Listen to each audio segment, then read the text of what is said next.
My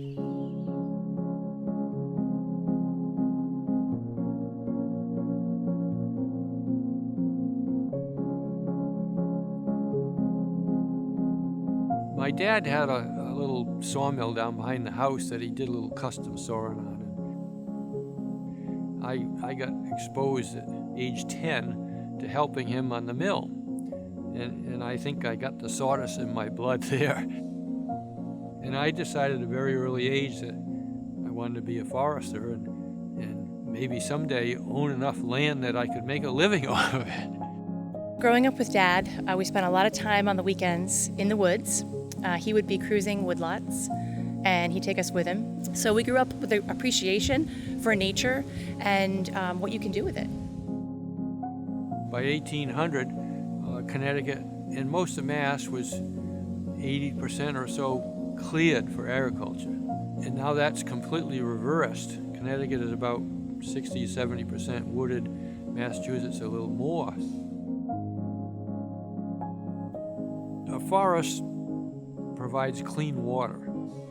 A forest also provide products. They provide timber. We all live in houses, mostly made of wood. That wood's got to come from somewhere. It's important because it's conserving a resource in southern New England that is providing major public benefits. In New England, we really don't do any clear cutting. We're doing what is known as selective thinning. And typically that means taking out the worst and leaving the best. And after several cycles, 20-year cycles, you've got nothing left but the best. So there's a lot of, not major costs, but there's a steady drip of costs. And these have to be covered somehow. So we need income. So one source of income we have in southern New England anyway is recreational leases. Of course, the timber is a major source of income, but it doesn't come annually. It comes every 15 to 20 years. And the forest is no different than your flower garden or your vegetable garden. You've got to weed it and thin it if you're going to get the right product in the end. Bill has been a proponent of practicing really good forestry, so he's been a big proponent of what good forestry is and showing how he does it on his land and helping other landowners do that as well. Trees are beautiful, people relate to them, they become part of their lives. We understand that. But we do have to manage our forests to provide the forest products that we use every day, to provide the wildlife habitat that people want to see. So there is an active management role that takes place, and that involves harvesting some trees.